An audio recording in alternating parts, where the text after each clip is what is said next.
First, open Google Chrome and go to the Outlook web app.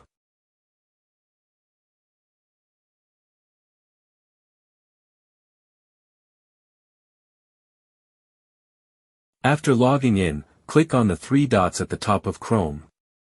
In the menu, go to Cost, Share, and Save. A pop-up will appear. From here, you have two choices. If you want to install the app, just click Install. Or, if you only want a desktop shortcut, click Create Shortcut. Another way, simply click on the arrow icon at the top of Chrome, near the search bar. Then select Install Outlook.